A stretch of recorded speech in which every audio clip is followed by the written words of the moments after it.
Okay, then let's start this event. My name is Lucas. I'm the host today. I am the co-director of startup brand Nanjing. And before we go into the fireside chat with these two amazing speakers, I will just take 5 minutes and talk about startup grind and startup grind Nanjing to just give you the feeling what we are and what we do. So startup grind is a global community, and in total we now have connected more than 3 million entrepreneurs all around the world.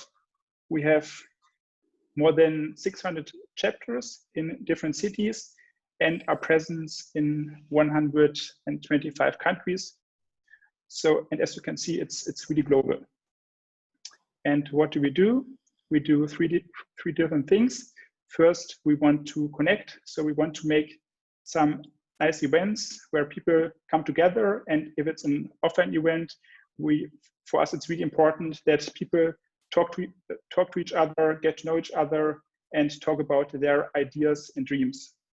We also want to inspire. So we get very good speakers who can tell incredible stories and talk about what they did in the past to inspire the community of open-minded people. And also we want to educate. So at each talk, at the end, we have a Q&A session where you can ask your question to the speakers, and they might help you to succeed with your idea. We have 3 different values. So the first value is give first. The second one is make friends, not connections. And the last one is help others. If we then look at startup grind in Greater China, you can see on this map that there are a lot of different chapters. And last year, in total, we made more than 208 events with more than 12,000 attendees. So startup grind is definitely a big thing here in Greater China. If we now look at startup grind Nanjing, you can see that last year we had more than 800 members. Right now it should be much more than 1,000. We did last year more than 20 events.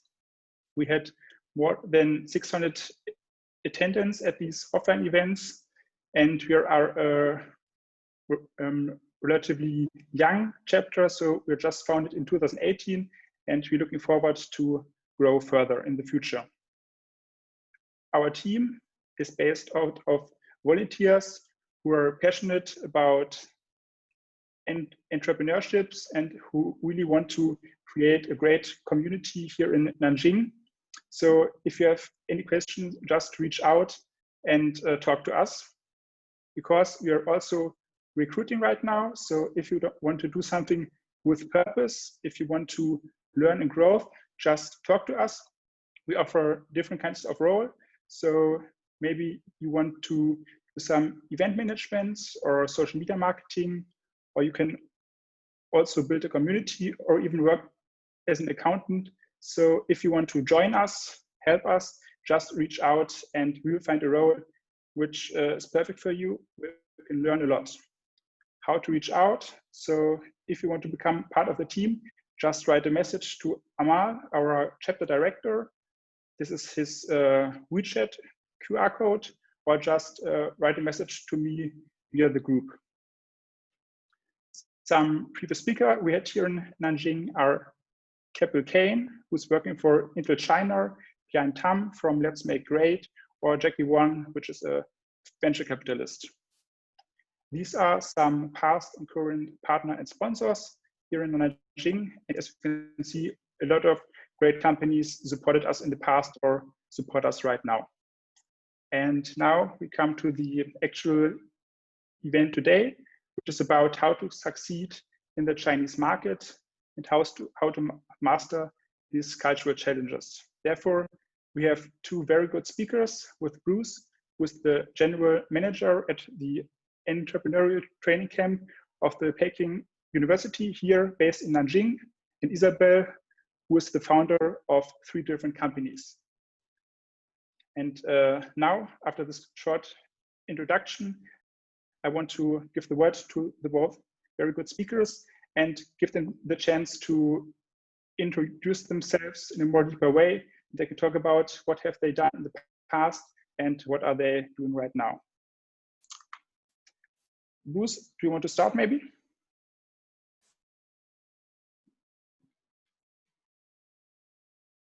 No, I forgot. Hi, I'm Bruce Zhang. Can you hear me? Yes. Yes, okay. Yes. Yes, I started my business in Nanjing in 2014 and founded two national high-tech enterprise. For the last 2 years, I am in charge of the entrepreneurs training camp of Peking University.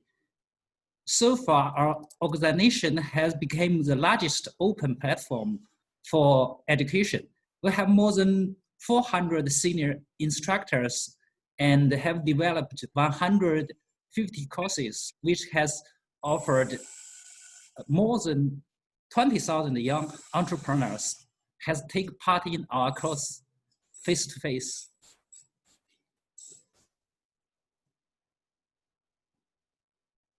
Thank you, Bruce. Like you, I also started my company in 2014. I arrived first in Shanghai in 2012, and I just fell in love with this city and China in general. I was so amazed by young people having their own company, to have no limits, you know, everyone speaking so many languages. So when I had the opportunity in 2014, I created my first company, Teranga Trade, which helped my clients that are abroad and most in West Africa, because I come from Senegal. I help them to buy in China and find solutions for all their needs for buying and inspection, etc. And I also created a recruitment company, consulting in recruitment, where I help local companies in Shanghai to recruit bilingual staff. So this is because my background is in the human resources management. So this is the two companies I got started. And very recently in 2018, with another Senegalese friend, we started Teranga Valley, which is also the same spirit as Startup Grind.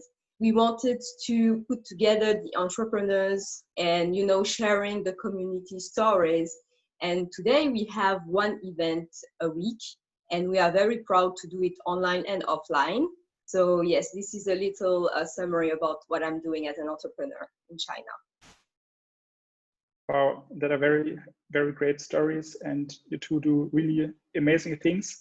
I would like to start with a very broad question. So what was it about what you, or why did you decide to found your own company? Did you just saw a great opportunity, or was it your passion and you really wanted to start a company a long time ago? And yeah, what was your motivation to go in this space of founding your own company? Bruce, do you want to start again?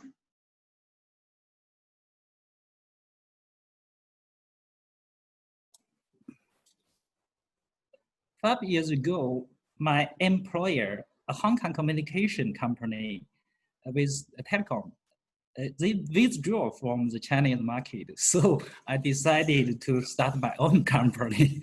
It's just a choice. I thought the previous experience is very useful. Based on the partner and the customer resources, I founded the new company. For my motivation, a lot of things. I can't explain it too much. So for Isabel. Thank you very much. So for me, I was always inspired to be an entrepreneur. I always wanted to be an entrepreneur. But before I arrived in China, I was thinking, that's not a dream I can realize as a young person. I might need to wait a long time to get more experience, to, you know, work in a company for many years, and then maybe I will be ready to be an entrepreneur. That was the mentality I got from Senegal and also from France, where I did my studies. But then when I arrived in China, it was like everything was possible, but I still wanted to gain experience, and I worked for companies for 2 years. But after being a general manager of a German trading company, I actually proved to myself that I was ready and that I could do that. So I just didn't find any reason why I could not start this exceptional journey. And I decided to take the leap of faith. And because I had this experience in trading and managing a trading company, I decided to start in this area. And I had a lot of clients in Senegal actually reaching out to me and wanted me to help them to buy in China. So yes, I just took the opportunity and got started my company at the time, 2014. Both two very good stories, and it's great that both of you could already start with some clients, so you don't have to start with zero, but you still had some starting point, and you did a good way from there. So maybe one question that we have a lot of students just watching right now and wondering, how is the process to found a company in China? What kinds of license do I need? Are there different licenses for different kind of companies? And how much does it cost to found a company in China? Maybe you could talk about this, whether it's difficult to find a startup company in China right now, or do you think it isn't a big roadblock? Maybe this time you can start, Isabel. Yes, sure. So when I wanted to open my company, I was almost at the end of my working visa. And there were very many rumors, you know, people saying that it will take a long time, especially at that time, 2014. People were saying you need at least 6 months. And I was hearing so many information. So I just decided I'll try it out. So I said I won't really listen to what everyone is saying and is maybe never open the company, right? So I just asked at the time I had a Chinese teacher, and I took her as assistant, and I asked her, can you try to help me to find a company to open my startup, my Woofy? And she helped me, and I think at the time it cost me less than 10,000 RMB, including my visa to afford for my company. And it took only a month from beginning to the end to have my company, and maybe 1 or 2 weeks more to get my visa on my company. So yeah, that was amazing. And I was thinking I was lucky that I didn't just listen to random things that were being said, because actually it went very smooth, and everything fell in place. And I also opened my bank account, and I could directly start doing business. So that was amazing. It was an amazing thing to see that China is so flexible and that we can really do business fast, and it's not like everyone might think. This is at least my experience. Bruce, do you think it's even more easy if you're Chinese? You can get your company even faster up? Generally, it will take about 1 month to register a company. But as Isabel said, maybe a little difficult for you to do this. About the license granted, I have some ideas. Only some industries require approval, such as telecom, finance, and some internet service. That not all companies need these approvals. I think the biggest problem is on language. In language, because the government or the administration bureaus, they can't speak English well. So my advice is to find a local company to register for you. It will be much quicker. And for the bank, they can speak English well. You can look for more advice from them. Okay. Those are some great tips. So maybe let's talk about the Chinese customer. So you both have built very different companies, but what was for you personally the best channel or way to acquire new customer here in China? And do you think it makes a big difference whether you are in B2C or B2B business? Whose do you want to start? Yes. As we know, the Chinese market is very huge. So some customer acquisition channels are advanced and some are backward, as you can say it. For the business B2C, it's more easier.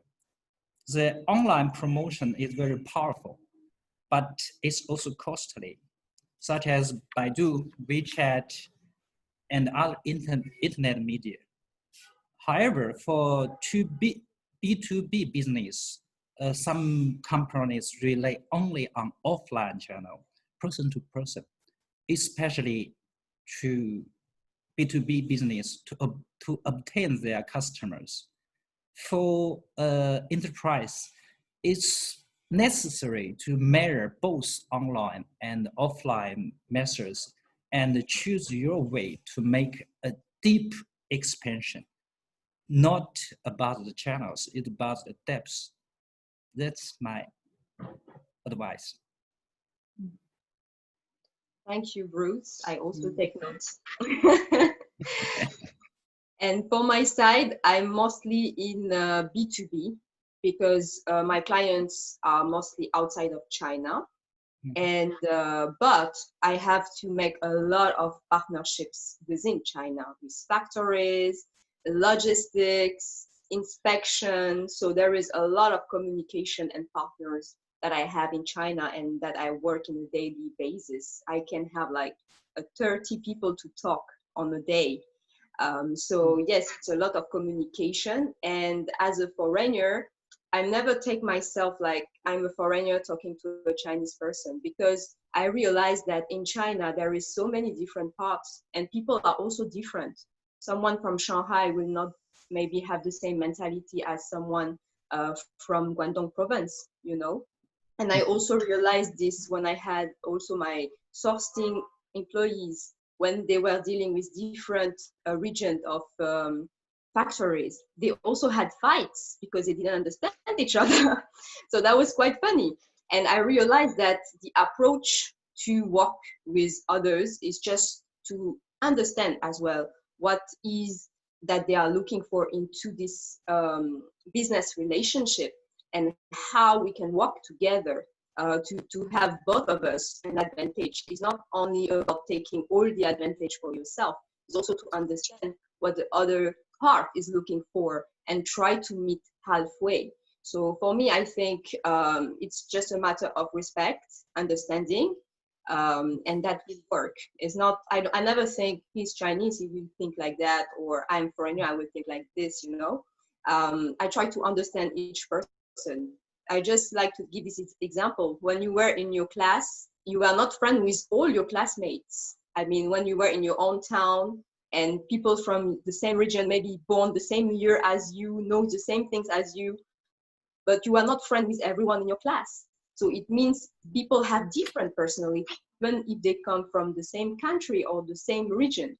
So for me, dealing with people is not about where you come from, it's about how you interact with them, and with respect, and then you can obtain anything you want from the relationship, because it will be a mutual benefit. So that's what I learned in China, how to do this, what they call the win-win. So where to find this situation of win-win, and where can I place myself smartly to be also benefiting something. Because sometimes maybe they have more to offer to me because they will facilitate my business. So I also need to respect that, you know, and not trying to take all for me and thinking that they should do it because it's me, right?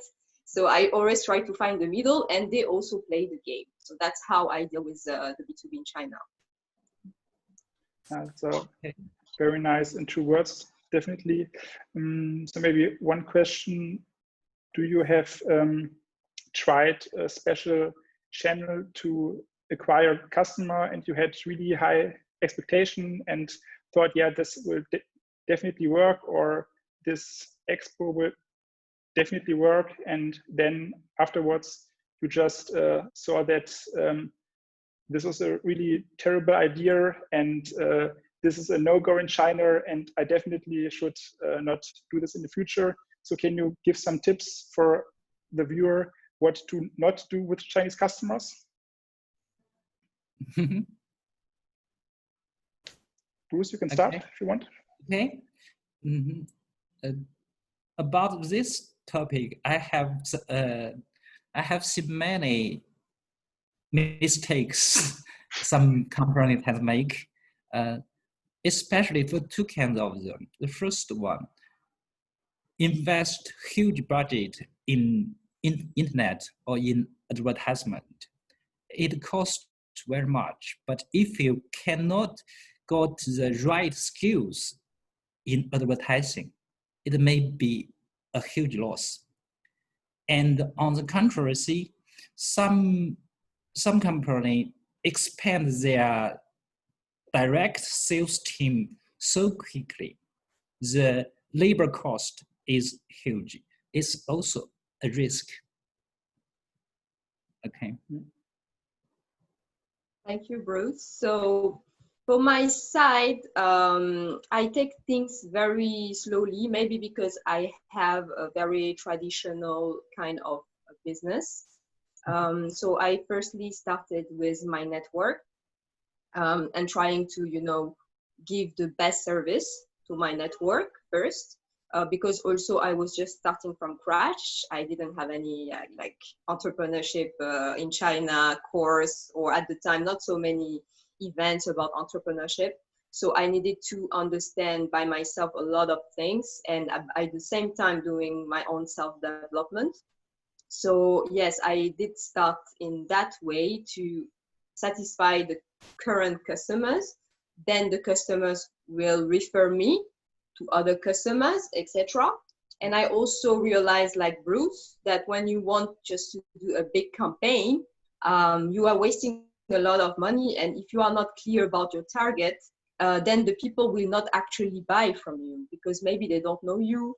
You are a small company. They don't know if they can trust you. Like, there is a lot of trust issue. So I found, yes, my method is slow compared to others. But it can have more sales because people are building up the trust. And as years are passing by, I find that the reputation is also growing, and we have more people coming to us like spontaneously, that I don't know how they heard about us. And of course, we implement our social media, etc. But on our own, let's say we put in our own website, etc. to, you know, build up trust. We try to show what we are doing, that people see that we are active and that we are doing things on a daily basis, that we have clients, etc. So this is maybe more the traditional kind of business approach. But we do also have Teranga Valley that we started, but it's social entrepreneurship. It's also volunteer based. So for this one, we are also approaching to know like how to get more people involved and know about us. So maybe after a few time, I will be able to give some feedbacks about that. But what I can say for now, we are trying to be more global. So not touching only people from China, also touching people outside of China, because now with the potential of the online events, we can really touch everyone. And we can also inspire people to come here and to start this journey. And that's, yes, the new opening that we are trying to go in. So instead of trying to just find people in China, like we can also concentrate to open up. So it can also bring more people with the same mind, that want to learn, that want self-development, and maybe they will be interested in coming in China later. That's great. So let's maybe stay at the topic of employee. Both are founder of startups, so you had to pick the best employee you can get who support you on your mission. So what was for you personally the best way to get good employees? Did you just rely on your network? Did you use some headhunters or some online portals? So maybe you can talk about what was the best way for an early stage company to find good and reliable employees. Isabel, you want to start? Sure. As an HR, and I started a bit that way in China, I had this experience of being a consultant, and this gave me a lot of insights on how to recruit staff in China, and also how to identify the right person for the right position. And it also gave me the occasion to see that one candidate that seems great for one company is maybe not the one that will seem great for another. Yeah. Because I also had a lot of clients, so they really have a completely different understanding of what will be the right organization. So that's very personal to your type of company, your culture into your company. So the way I did it at the beginning for my own, as I told you, I recruited my teacher, my Chinese teacher, because I just needed first assistance. Later on, I also recruited sourcing staff, and I went through Zhaopin, and I think there is no secret really. You need also to work with people. There is not everything in a CV, and that's so important, not only to rely on what is written on a CV and see the personality of the person.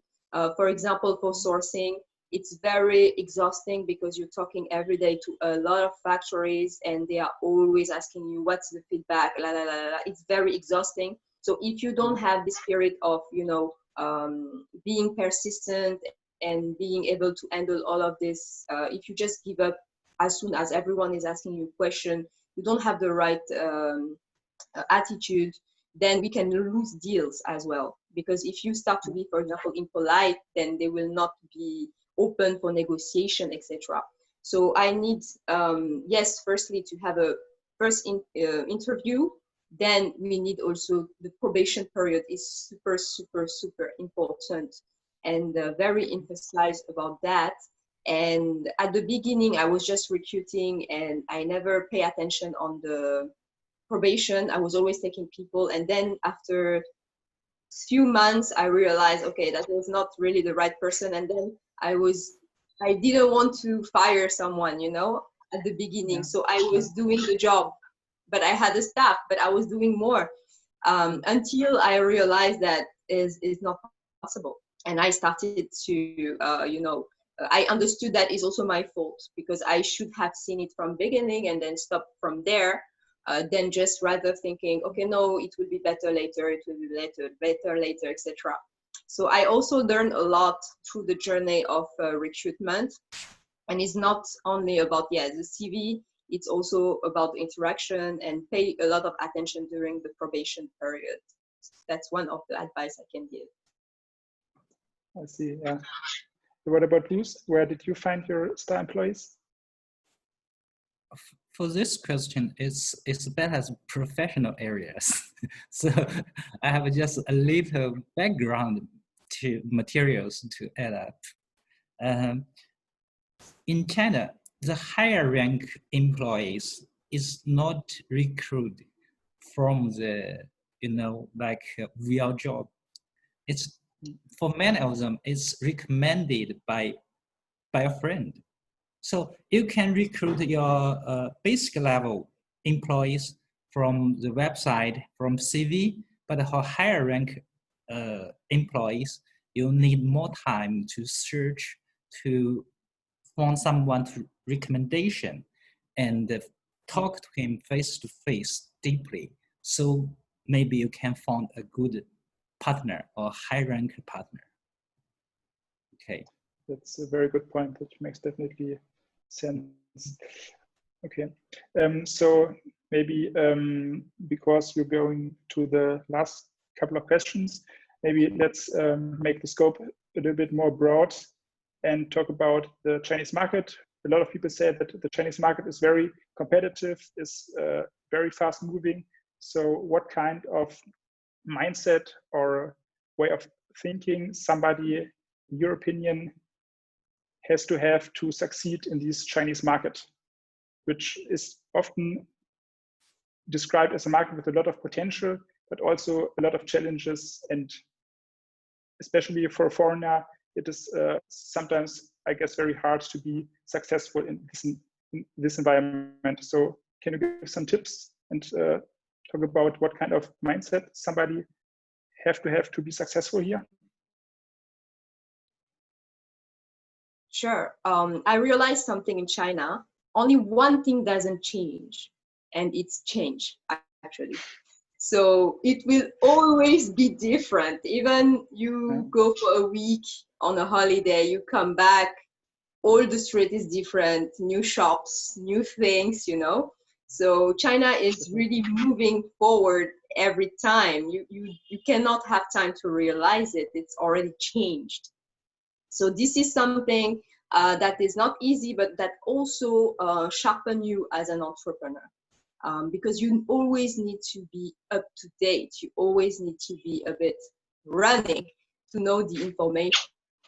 But as an entrepreneur in the journey, you also learn to not run too much, because, you know, entrepreneurship, I used to think it's a sprint, but it's actually a marathon. And you need to identify what is your goal, like to not be blurred by all this, you know, effervescence. And there is so much opportunities, but it doesn't mean you need to take them all. So it's not easy to realize that you need to focus. You need to understand where you want to go, and so you can identify what are the real opportunities. And don't think that you are missing out something, because actually you are focusing on something that can grow. So I find that we can quickly be lost. So we need to really sometimes allow ourselves for introspection and getting it back to where you want to go, using this force to bring you forward where you want to go, and not just let you brought like this by all the opportunities that can arise every day. Like it's phenomenal. It helped me to grow a lot. And of course, you can do many mistakes, but I don't think it's really mistakes, because you are learning something, so you won't get back in this trap, right? And China is great for that. And that's why I'm very grateful to be an entrepreneur in China, and that every day is a new challenge. And Shanghai is giving me so much hard time, but is also giving me all the rewards afterwards, that you can see yourself growing in a daily basis. So that's amazing to be an entrepreneur in China, really. Definitely some great insights. So you say you have to focus and then just learn, and at some point it might work. Okay. What about you, Bruce? Do you have something to say? To be honest, I can't find a common success factor. But for one company, something is in common. It's the same. You have the core competitiveness. So it's maybe in your product, your market, your technical, or even in public relationship. There are many possibilities. So I think you can try for many times in China to get your success. So do you think it is seen as a big failure if one of your companies is not successful, or is the culture in China more that they just think that it's good that you at least tried? Or does people say that if somebody fails one time, he's in general a failure? Or do you think it's not a bad thing to try something and fail in China? Honestly, yeah. You want to go forward, Bruce? No. Continue. I wanted to say, honestly, failure is part of success, because to be successful, you need to understand actually where you are now, and what is the gap between you and your success is actually the failures that you will have that will bring you closer to the success. So I think we need to fight against this thinking that failure, it means you are a failure. This is two different things. Because as a person, don't take it personal, because this is a mistake we can do, and we all maybe already done. I've been doing this mistake. If I fail a company, I would think I am a failure. Then I will have more time to get back up and continue. So the important is actually, after each failure, how we get back. Now I can see that all those failures help me to not stop when something goes wrong. I can just instantly go back to what I was doing, and it gives you a stronger mind, and the mind that you need for success. Because people think success is like something that is static, but success is also something that you need to nurture to stay. So you need to have the right mindset, and failure help you to grow, to be able to handle your success. So it's part of it. It's very important. Thank you for these nice words.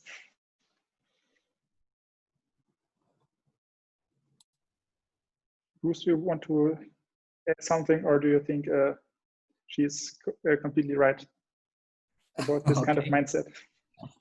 At first, I accept this. It's how to master cultural difference, cultural challenges. But yes, of course, we have many cultural difference. But for running business, for communicating to people, I think in most time it's in the same way.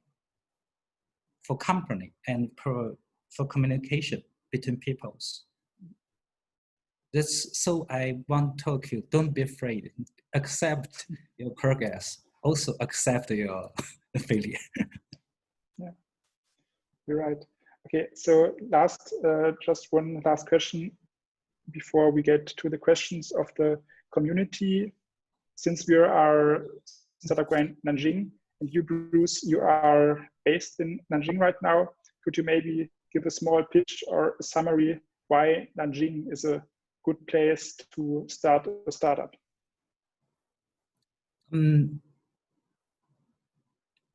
I live in Nanjing, so I love this city. So it's not so objective. I just speak out my opinion. Nanjing is, as you know, Chinese civilization has two main streams. One is Yellow River, another one is Yangtze River. And Nanjing located based on the core area of Yangtze River. In this city, we have three high-speed railways from Beijing to Nanjing, from Shanghai to Nanjing, and from Nanjing to Hangzhou. So there is a huge market in this area, and you can find a good, reliable for modern life. And for the last one, Nanjing has many famous universities and colleges. So you can find high-level human resources in this area. So it's a good place for you start your business or start your dream. Okay, thank you a lot for this small pitch of this city. Okay, now we go to the questions. So if you have any question for both speakers, just write it down in the chat. And yeah, we will start with the question from Kevin. So what skill or knowledge do you think should a foreigner entrepreneur in China develop? Okay, which skill? So I would say nowadays it's very important to try right away to learn Chinese, because it's becoming more and more necessary for foreigners to speak Chinese. Maybe when I arrived in 2012, that was not as important, even though I think it's important, but it was not like so important that you cannot survive, let's say, as an entrepreneur in China. So the first thing that I would say, yes, connect to the language and try to improve yourself, even if it's 30 minutes a day. If you stay 6 years in China, it will do a difference. So yes, focus first on the language. Maybe also take your time, because sometimes as entrepreneurs, we want to do things so fast. We want to jump. We want to start, and we didn't maybe take time to think about our business, or maybe doing it smoothly, shifting smoothly from a job to entrepreneurship. So yes, as I said, it's not a sprint, it's a marathon. So trying to really not make a sprint and trying to be the first to do this or that. Also connecting with your real goals. Because, for example, when I opened my company, I just saw that I have clients and I can do that, so I'll just do this. But then I realized maybe it's not linked with my purpose, which impact I want to do, etc. So I started to do other kind of companies like Teranga Valley, like Accelerate, to help also African entrepreneurs in China, to get to this world of founding, etc.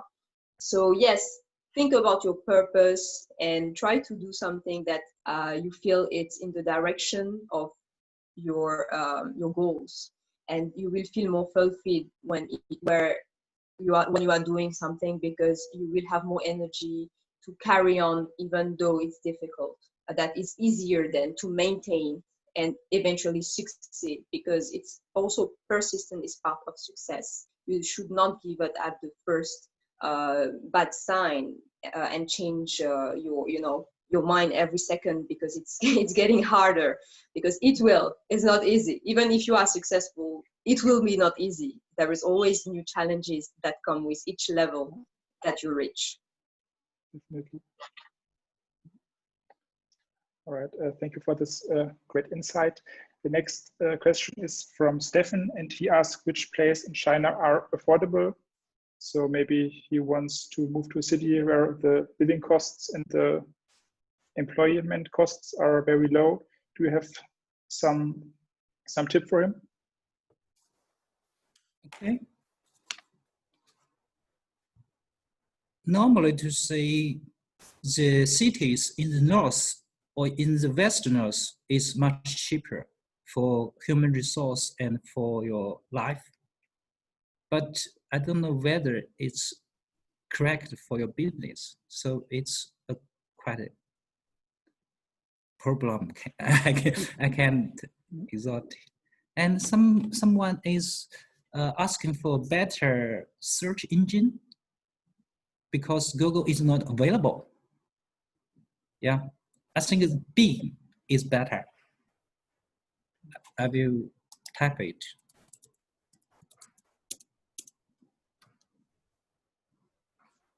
I think that's the search engine provided by Microsoft. Am I right? Yeah, it's have two language website, for Chinese and for English.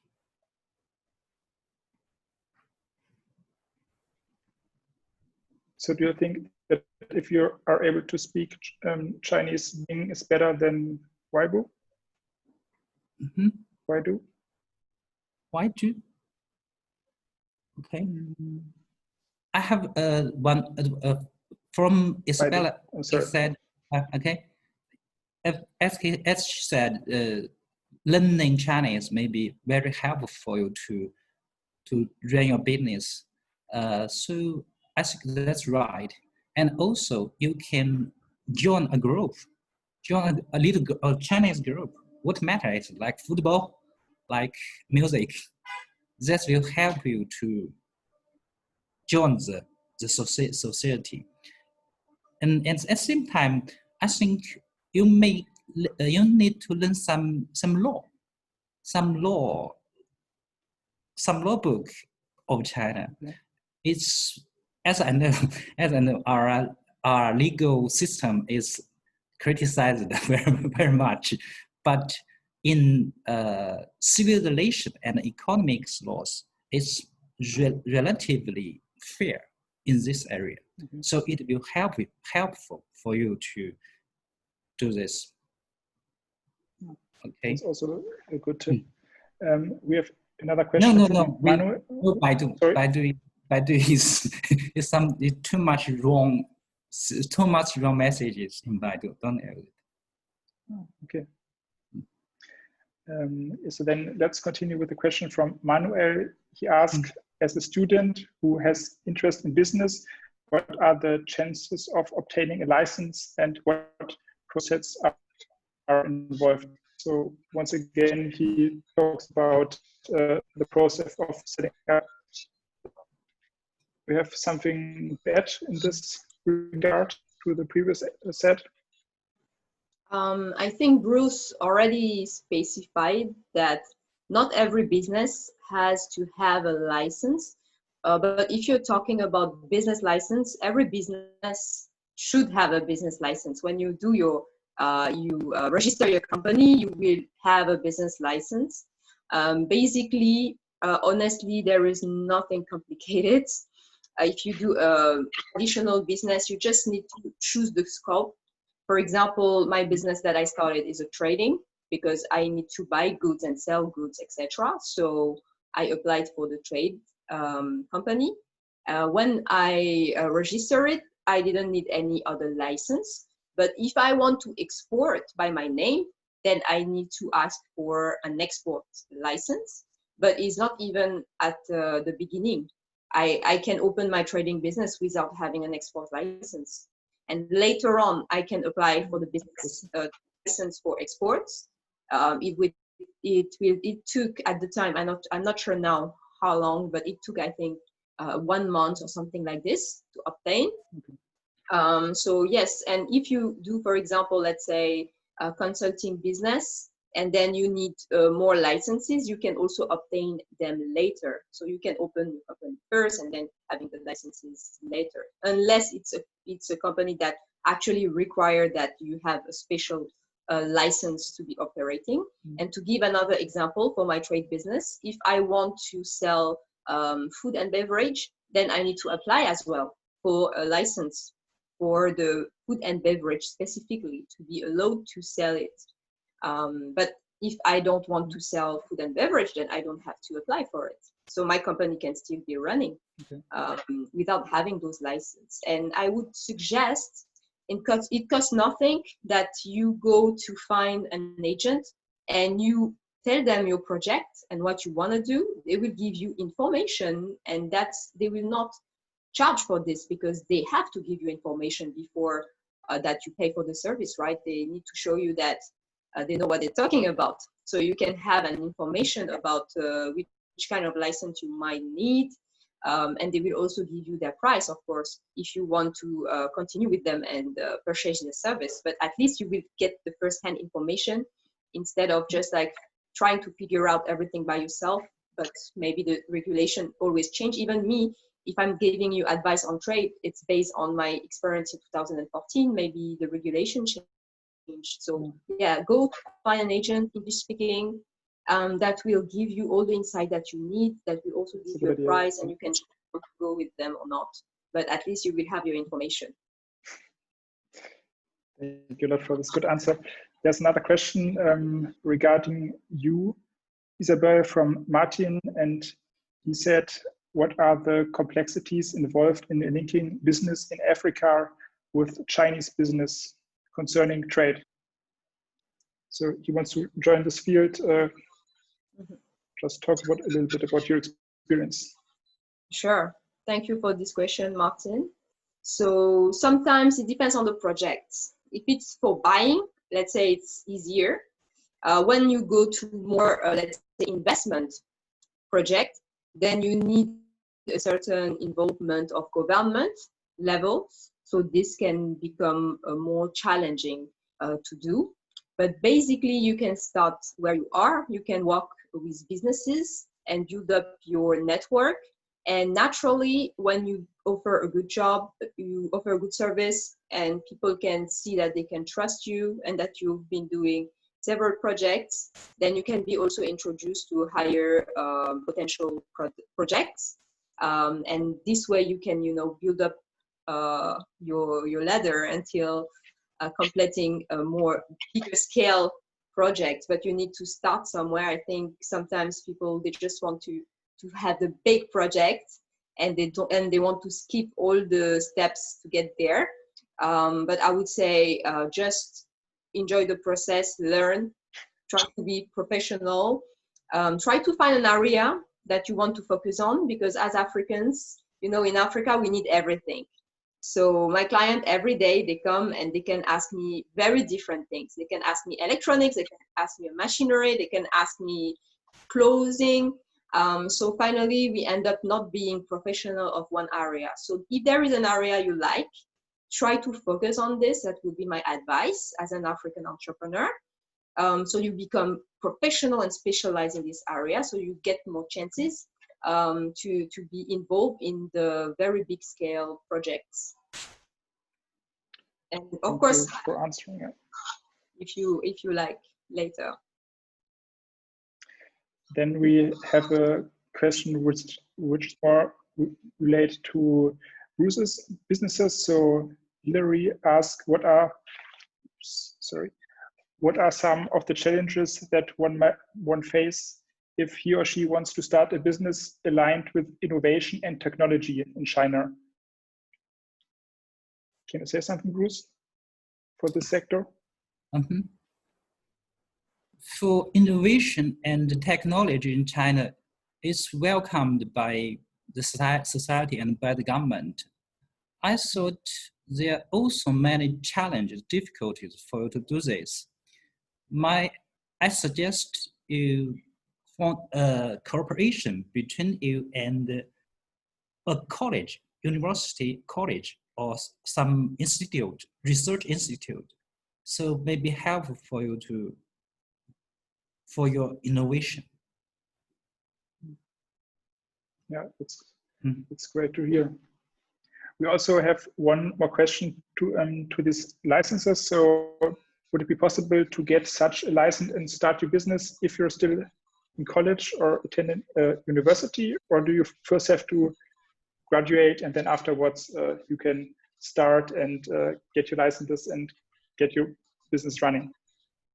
So yes, this is actually one of the questioning that people have and never ask to the right people, because same advice, if you go to an agent with this question, you will realize that yes, it's possible. And I know several students that also have a company in China. So this is not something impossible, and this is actually something that you really can do, because I really suggest to have a company rather than doing it like on the side, because it's better really for you to get started in the right way, especially for students, I guess, because yes, sometimes you just finish and then you don't know what to do. But if you are entrepreneur and you already got started, so it's a natural continuity. Don't wait the last minute when you have no choice and nothing to, you know, to rely on to start thinking about how can I open my own company and get my visa. So I think being an entrepreneur is more than having a visa. It's really about the vision.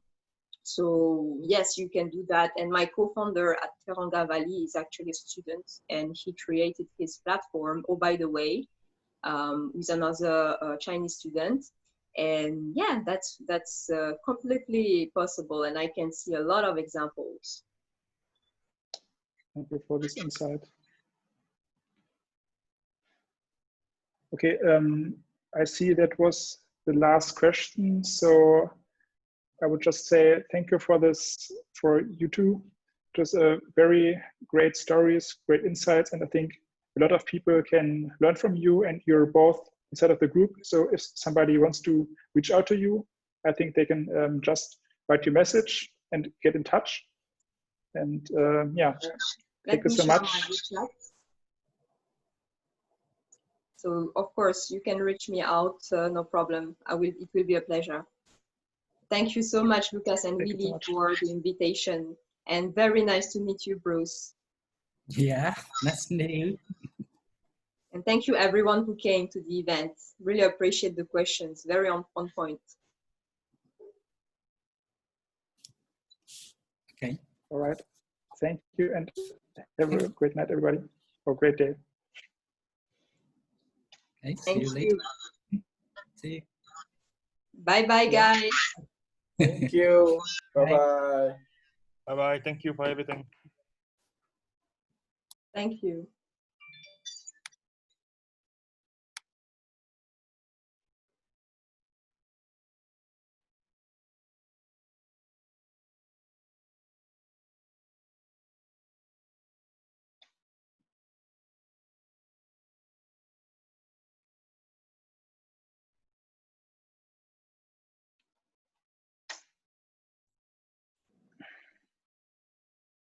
Lucas, it looks now like, you know, when the event finishes and everyone is going back, and then there's only like a few people leaving for networking,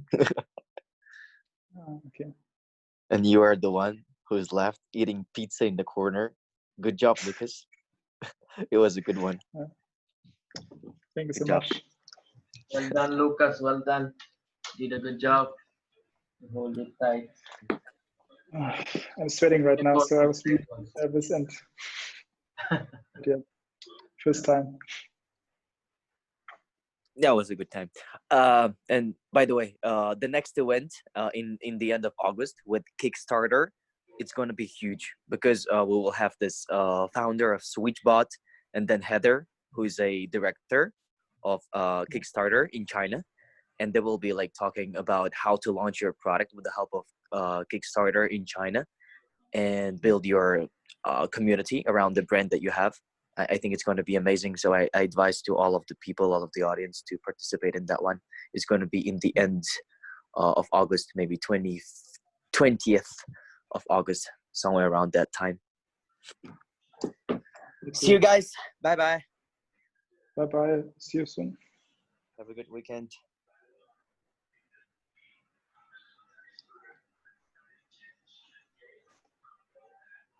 Really, thank you so much for co-hosting. And yeah, let's talk soon again. No problem. Have a good evening. Good evening, everyone. Bye-bye.